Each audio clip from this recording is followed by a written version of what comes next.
জেনপাস UG 2023 এই পরীক্ষাটিতে আপনারা যারা যারা বসতে চাইছেন 2023 সালেই আপনাদের জন্য এই ভিডিওটা খুবই গুরুত্বপূর্ণ একটি ভিডিও হতে চলেছে। এই ভিডিওটার মাধ্যমে আপনাদেরকে আমি জানাবো যে কিভাবে আপনারা অ্যাপ্লিকেশান করবেন এই পরীক্ষাতে বসবার জন্য বা ফর্ম ফিল আপের জন্য আপনাদের কত টাকা লাগবে, এছাড়াও আপনাদের অন্য কী কী ডকুমেন্টস আর লাগতে পারে ফর্ম ফিল আপের সময়। জেনপাস ইউজি 2023 যে পরীক্ষাটি হবে এই পরীক্ষার ডেট কিন্তু 2023 সালে রাখা হয়েছে 11 জুন সানডে, অর্থাৎ রবিবার দিন আপনাদের 11ই জুন এই দিন কিন্তু এই জেনপাস ইউজি 2023 পরীক্ষা কিন্তু হতে চলেছে। তো এই বছর থেকে আরও একটা জিনিস বলে রাখি, আপনারা যারা যারা এই ছেলেরা ভিডিওটি দেখছেন এই ভিডিওটি, তো আপনারাও কিন্তু চাইলে বিএসসি নার্সিং এই কোর্সটা কিন্তু করতে পারবেন জেনপাস ইউজি পরীক্ষার মাধ্যম দিয়ে।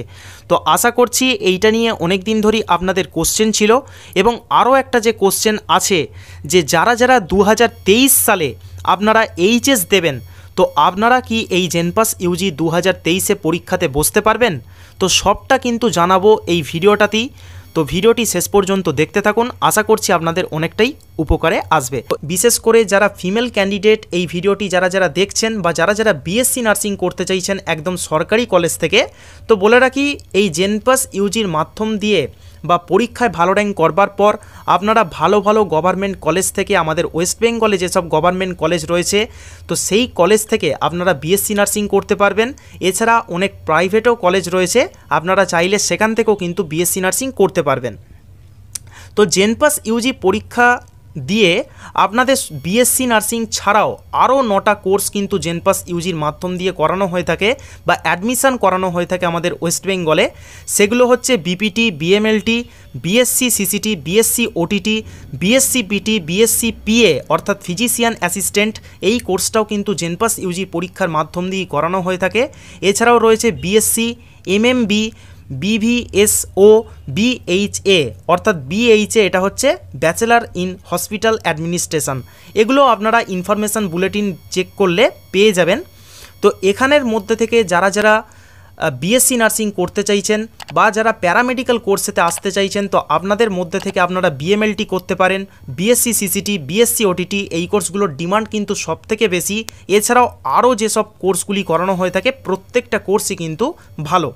তো এরপর চলে আসবো আপনাদের 11ই জুন যে পরীক্ষা হবে রবিবারের দিনে, তো আপনাদের কিন্তু দুটো পেপার ওয়াইজের দুটো আলাদা আলাদা সময় দেওয়া হয়েছে।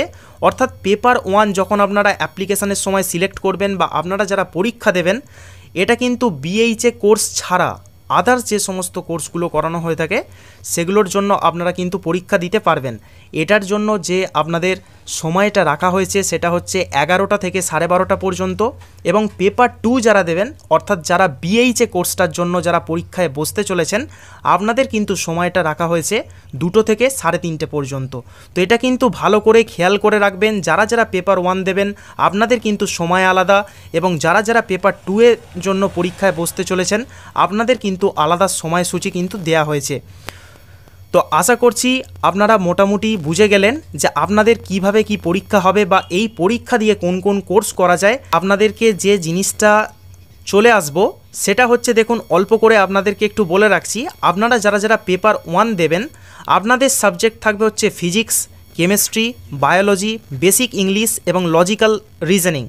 এই কটা সাবজেক্ট থেকে আপনাদের কিন্তু নাম্বার ওয়াইজ এখানে দেখুন মার্কস কিন্তু দিয়ে দেওয়া হয়েছে, এবং টোটাল যে মার্কসের পরীক্ষা হয় সেটা হয়তো আপনারা সকলেই জানেন 115 নাম্বারের আপনাদের কিন্তু পরীক্ষা হবে। তো এখানে সাবজেক্টগুলো আমি কিন্তু বলে দিলাম।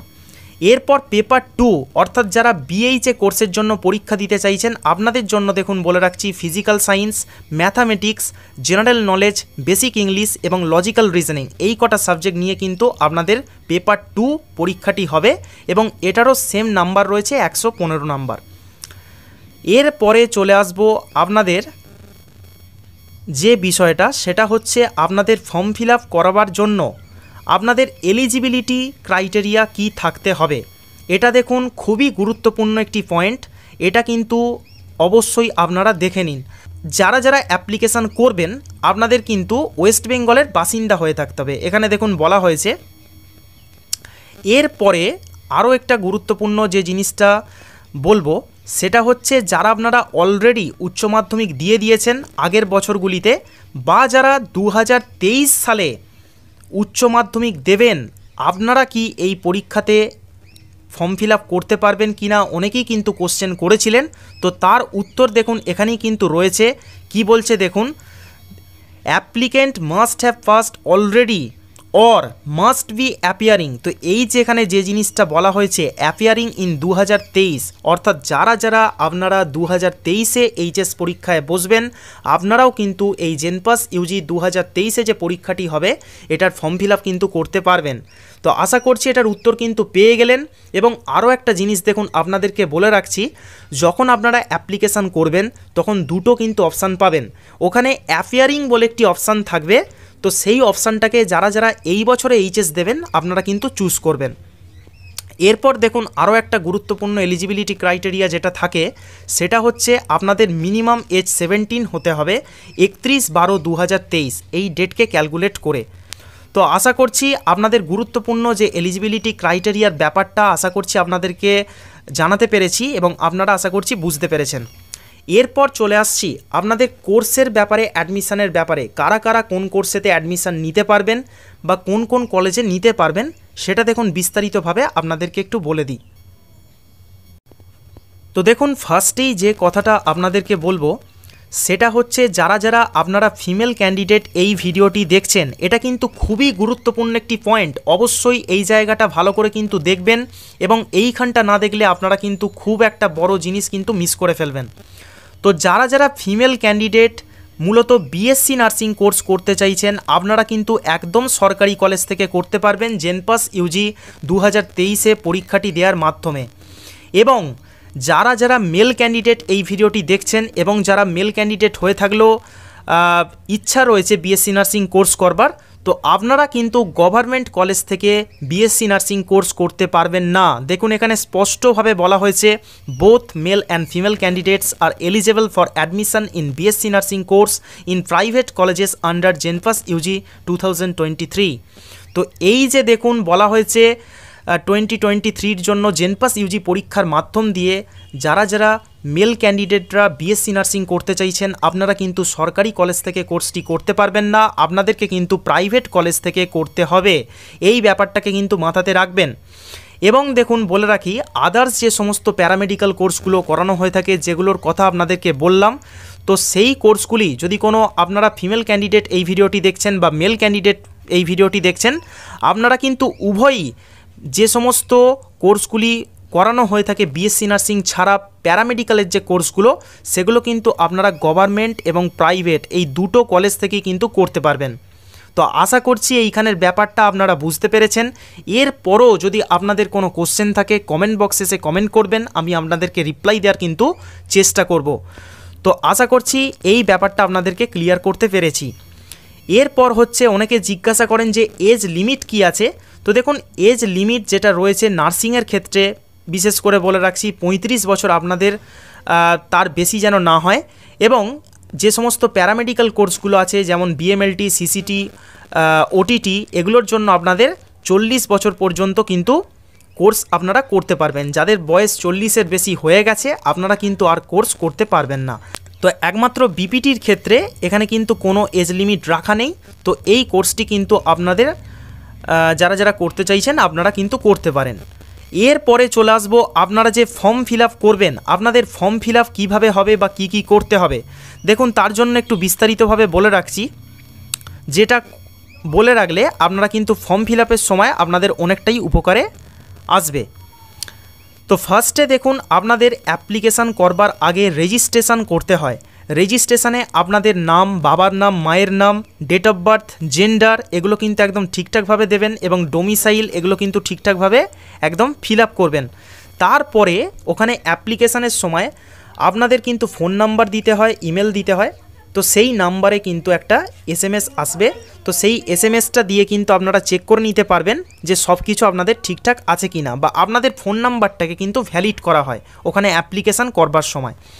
তো এরপরে আরও একটা যে জিনিসটা গুরুত্বপূর্ণ সেটা হচ্ছে তারপরে আপনাদের কিন্তু অ্যাপ্লিকেশান করতে হয়। তো অ্যাপ্লিকেশানের সময় ঠিকঠাকভাবে খেয়াল রাখবেন যে আপনারা কোন পেপারের পরীক্ষা দিতে চাইছেন সেগুলোকে কিন্তু সিলেক্ট করতে হয়, সেগুলো কিন্তু একদম ঠিকঠাকভাবে সিলেক্ট করবেন। এছাড়াও আপনাদের ওখানে কোথায় পরীক্ষা দিতে চাইছেন বা কোন জায়গার মধ্যে থেকে পরীক্ষা দিতে চাইছেন সেই সব কিছু সিলেক্ট করা যায়, অর্থাৎ আপনাদের এক্সামিনেশন জোন এটাগুলোকে কিন্তু আপনারা ঠিকঠাকভাবে একদম সিলেক্ট করবেন। এরপরে আপনাদের ডকুমেন্ট হিসাবে কি কি লাগবে দেখুন বলে রাখছি। যেমন আপনাদের জেপিজি বা জেপিইজি ফরম্যাটে আপনাদের 10 থেকে 200 কেবির মধ্যে একটা ফটোগ্রাফ লাগে এবং কারেন্ট ফটোগ্রাফ কিন্তু দেবেন, এবং সিগনেচার আপনাদের একটা সাদা কাগজে সিগনেচার করে সেটাকেও কিন্তু আপনাদের ওখানে আপলোড করতে হয় অ্যাপ্লিকেশানের সময়। জেপিজি বা জেপিইজি ফরম্যাটে কিন্তু আপলোড করতে পারবেন। এছাড়া ডকুমেন্ট হিসেবে আপনাদের সার্টিফিকেট, মার্কশিট এগুলো কিন্তু ওখানে লাগে। দেখুন এগুলো কিন্তু আপনাদেরকে করতে হবে 50 থেকে 300 কেবির মধ্যে। তো সার্টিফিকেট হিসেবে আপনারা যারা আগের বছরের কোনো ক্যান্ডিডেট যারা দেবেন তো আপনাদের মার্কশিট ওখানে আপলোড করতে পারবেন। এছাড়াও আদার্স যেসব সার্টিফিকেটগুলো আপনাদের দরকারি সার্টিফিকেট সেগুলো কিন্তু নিয়ে যাবেন। এরপর হচ্ছে সব কিছু ডকুমেন্ট আপনাদের আপলোড করে দেওয়ার পর আপনাদেরকে ফিস পেমেন্ট করতে হয়। ফিস পেমেন্টের ব্যাপারটা একটু বলে রাখি। ফিস পেমেন্টটা আপনারা কিন্তু নেট ব্যাঙ্কিং, ডেবিট কার্ড বা ক্রেডিট কার্ডের মাধ্যমে করতে পারবেন।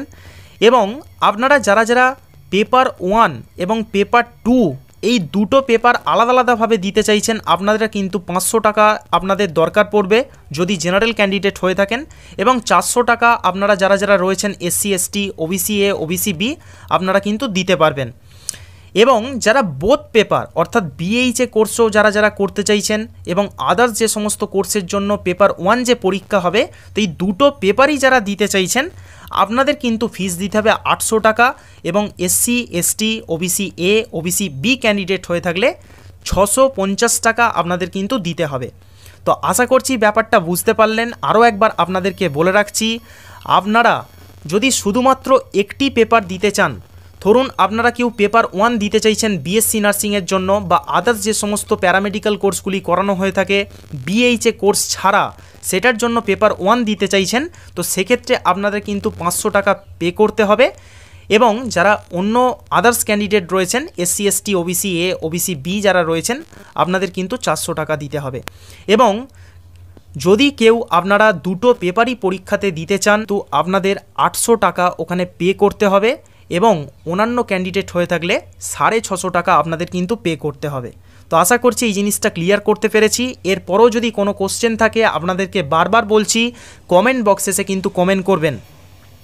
এরপর দেখুন সবথেকে গুরুত্বপূর্ণ জিনিস, এটা কিন্তু অনেকেই মিস করে যান, সেটা হচ্ছে আপনাদের অ্যাপ্লিকেশানটা সাকসেসফুল করার পর কনফার্মেশন পেজ আপনাদের ডাউনলোড করতে হয়। এটা কিন্তু খেয়াল রাখবেন, যখন আপনারা পরবর্তীকালে পরীক্ষা দিয়ে যাওয়ার পর যখন কাউন্সিলিং শুরু হবে সেই কাউন্সিলিংয়েতে যখন যাবেন ডকুমেন্ট ভেরিফিকেশান করাতে তখন কিন্তু এই কনফার্মেশন পেজ আপনাদের দরকার হতে পারে, বা এই কনফার্মেশন পেজের কপি কিন্তু আপনাদের লাগতে পারে। বলে রাখছি কনফার্মেশন পেজের যে ব্যাপারটা থাকে তো এই কনফার্মেশন পেজটা কিন্তু আপনাদেরকে ডাউনলোড করে রাখতে হবে।